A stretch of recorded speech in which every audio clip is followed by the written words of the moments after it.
老共现在对日本抗议哦，解放军发骗子哦，来这个威胁日本，说枪已经上膛，剑已经出鞘，哦，随时准备打胜仗。哦，你看枪已经上膛，随时准备打胜仗。哦，我们时时刻刻准备打胜仗。哦，那好，这个看起来哇，这一堆这种宣传啊。哦，那另外呢，这个大陆宣布今天开始黄海南部展开为期8天实弹射击，原来是3天，最早的公布哦是3天，哦，然后现在呢，这个已经变成11月18到25号，每天8点到18点，部分海域进行实弹射击，禁止使用。严重的这个，你的船不要进来。哦，原来3天了，现在突然变成8天了。哦，实弹射击。哦，那因为在黄海那边就韩国、日本呢这个地方，山东出来啊。哦，那另外呢，这个美国驻日大使，美国驻日大使呢呛中国，说呢点名中海警船闯钓鱼台海域，不会改变美国的决心啊。那另外呢，这个日本派了一个局长，就司长级的官员到大陆，跟大陆的司长级官员呢说来这个讨论啊磋商。那本来呢，在南非要开 G20 会议，日本希望说大陆总理李强跟高市都会去，所以那边能够见个面讨论一下。大陆说，没有这个计划。哦，本来是有计划的，说高层要见面，现在不见了。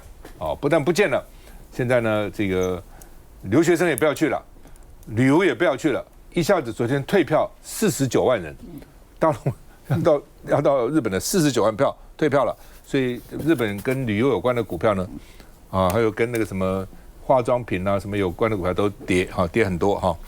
那另外呢，这个日本大使馆在向这个在大陆的公民发布安全警示，说呢，中国人到时候呢民主就起来了，日本人小心啊。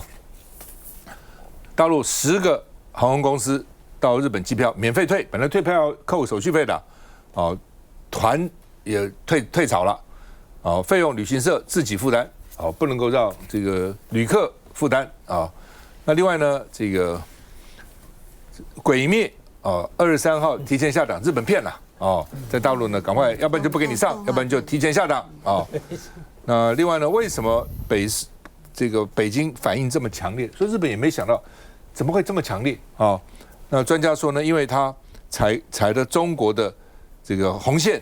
而且呢，等于是羞辱了习近平所以呢，大陆不能够忍受那另外呢，日本前的防卫相就是国防部长说了，以前都是战略模糊了对于台海战略模糊，不要讲那么白。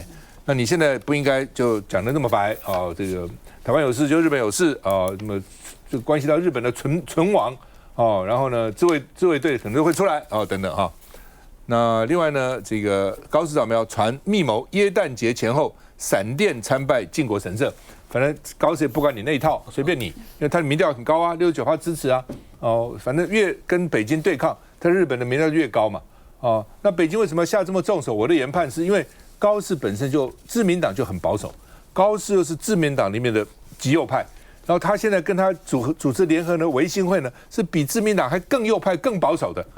他们想改，把这个自卫队又改要连自卫队要改名，把那个非核三原则也要修改所以呢，维新会是非常右的。那所以老共大概怕北京怕说，这如果不支持你，你将来还得了啊？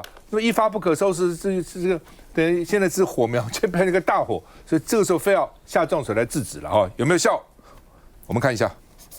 日本外务省亚洲大洋洲局长金井正章17号抵达北京，走出首都机场时神情严肃。日本 NHK 报道，他18号将与大陆外交部亚洲司司长会面，但日方态度并未动摇，强调首相高市早苗的发言是基于日本一贯对台立场，不希望影响民间交流。北京にある日本大使館は昨夜、中国にいる日本人に対し安全確保に努めるよう呼びかけました。影響が広がる中、今回の協議が事態の沈静化につながるのかは見通せない状況です。日本大使馆发布安全警示，提醒在大陆日本公民提高警觉。而大陆派出4艘海警船前往钓鱼台争议海域巡航，也引来日本不满。中国海警船のこのような活動というものは国際法違反であり、本事案についても外交ルートにおいて厳重に抗議をし、速やかに我が国領海から退去するよう強く求めました。美国驻日大使葛拉斯也加入声援，他15号在社群平台上传圣诞卡图片，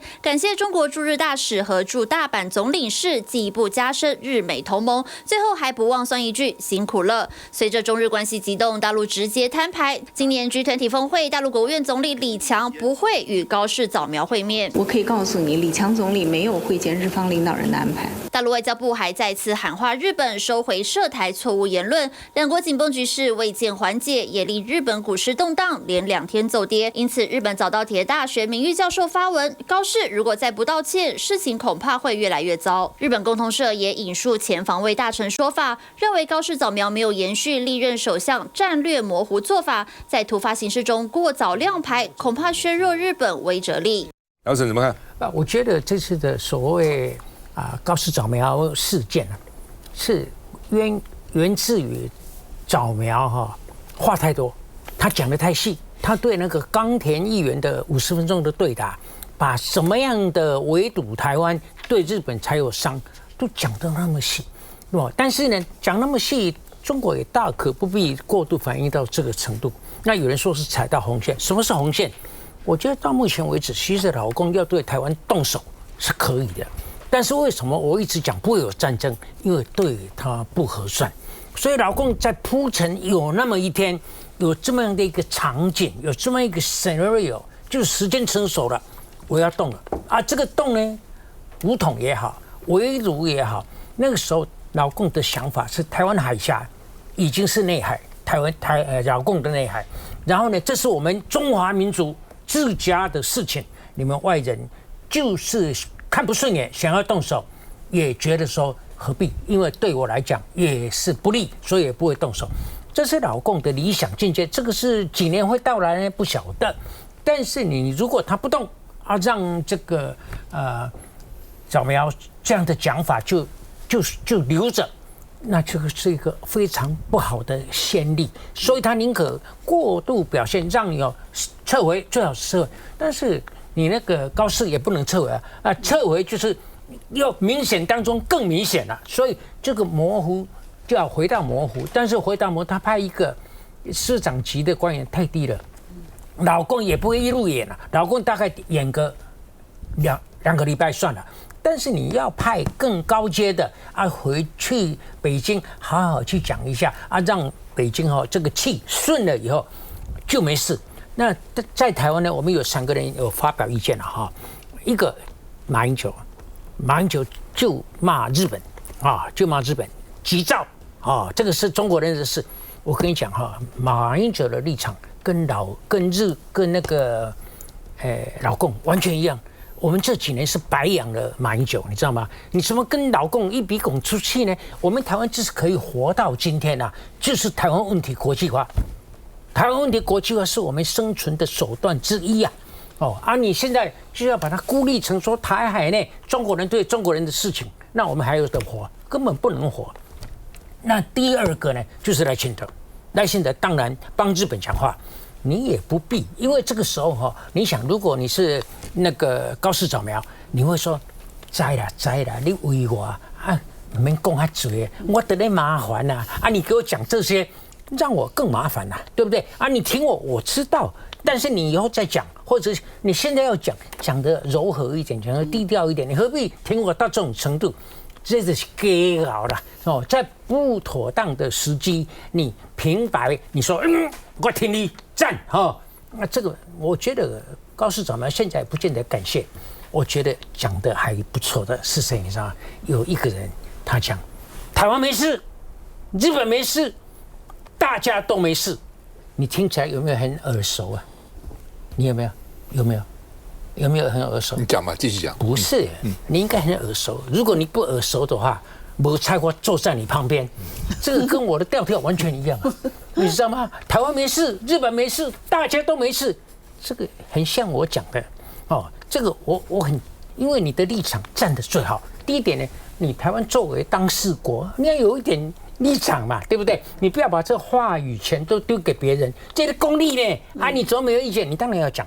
那第2点呢，他讲到大家都没事，对不对都没事，你们就白吵了。但是这个有一点得罪老共这个有一点得罪老共，老共你讲没事，那我这个不是白白无端生事，对不对？但是我真的在这里，郑丽文真的害我很惨，因为今天我要肯定他，明天我要谴责他，再过2天又要肯定他，所以我现在对郑丽文不能下总体结论，要个别事件。我倒是在借这个机会，你不要紧，我要请问郑主席，你说的台湾没事，为什么没事？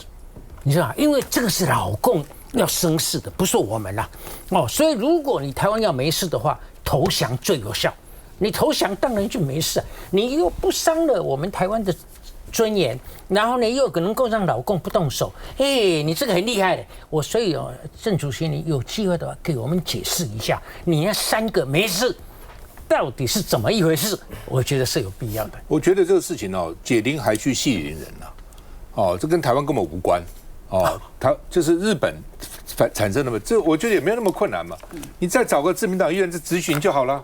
再说你前次讲那个，那高局就说这个我现在不讲了，这个假设性的问题，他把这个他照他原来讲的时候，我以后不再讲这个问题了。假设性的问题我不回答，吞回去讲一次也没有要吞，我改变我讲法可以吧？我上次是这样讲嘛，那既然我说以后假设性的我不回答这个事情，这个我不能吞的话，他也不要混了。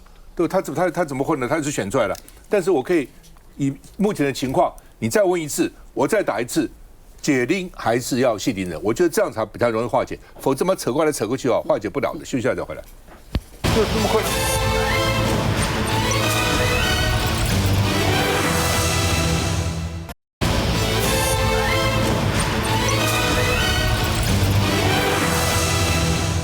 好，韩国瑜因为说呢，台湾保护台湾有4只脚了。然后呢，被赖清德砍断3根了。那赖清德呢，现在回了，说不是我砍的，是中国砍的，中国大陆砍的。说你韩国瑜不要替侵略者找借口什么我砍的那另外呢，这个罗志强说你赖清德叫韩国瑜三思，那你生病自己吃药啊，对不对？你生病叫韩国瑜吃药干嘛呢？那另外呢，这个黄国昌说赖清德只是动动嘴就叫韩国瑜帮忙。保护国民是总统的责任呢。其实我很早就讲，我说韩国瑜是立法院长，所以立委的这个权益，韩国瑜要照顾，这是院长的职责。但是不要忘了，那个沈伯阳，我差点讲沈富雄，开玩笑，沈伯阳是中华民国国民，你赖清德中华民国总统，你要保护国民嘛。今天沈伯阳怕什么？怕什么？国际刑警通缉他，对不对？他就怕这个东西嘛，大家不说怕这个吗？那你是赖清德就应该把外国驻华的这些使节，以及我们驻外的这些代表大使都告诉他们了，说要解释清楚啊。他老共不能常被管辖这个赖清德并没有触犯台湾的法律啊，所以不应该这个在国际就抓他。赖清德保护国民应该这样做而且不是沈伯阳，任何国民其实赖清德都应该这样做，或是你命令有关的这个官员这样做。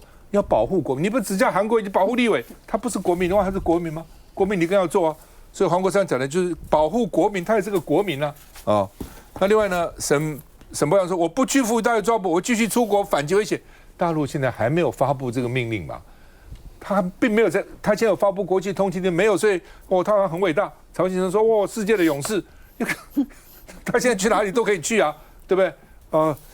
那另外呢，这个尤盈隆的台湾民意基金会做民调，说呢，过去5个月最惹人怨是什么意思？就是说赖清德上任1年多了啦，赞不赞同他处理国家大事的方式？什么叫国家大事？重要的人事安排跟重要的政策了那放大不赞成他的50.2%，赞成的37.9%。那这个他就民进党的盘了啦，在40%嘛，就是这样子那不赞同的50.2%，另外有些人不知道不讲没意见等等等等。那另外呢，台湾人到底支持什么党啦？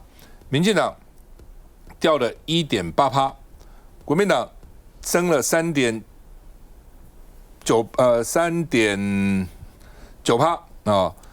民众党增加了0.3%然后呢，本来没有说任何支持的，掉了这个2.6%所以呢，这个政党支持度，那媒体是说赖清德执政无能，所以呢，赖清德也好，卓荣泰也好，只会每天向在野党开战我要挑战你了，开战了哦。那另外呢，内政跟两岸都搞不定，所以呢，他们向在野党开战啊。所以呢，这个问题是，你不能解决问题，然后呢，你就光怪在野党，两岸这么紧张，国内很多事情也解决不了，那到底搞什么鬼？我们看一下。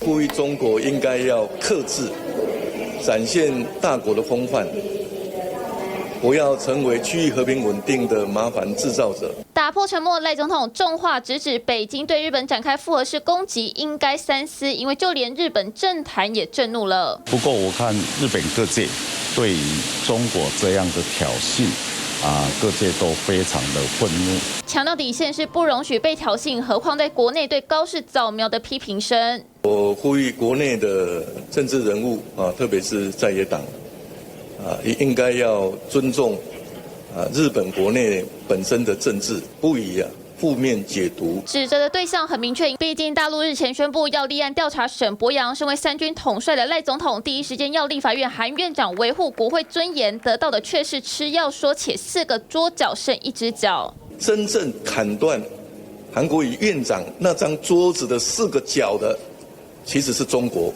并不是台湾。我还是要请韩国瑜院长三思，不应该替侵略者找借口。赖总统生病就自己吃药了不要去叫韩国瑜吃药中国去延伸他的法律的管辖权，去落实罪名，这个就是一个应该被谴责的事情。从总统到院长，再到朝野立委间斗嘴对象，短时间离不开沈伯洋。郁美委。我觉得赖清德想了好几天怎么样回应这个韩国瑜跟他讲的说自己生病叫别人吃药这句话，结果他想了半天呢，竟然找出来的原因就是要韩国瑜三思然后就说弄断这个桌角的人就是对岸，然后跟他一点关系都没有。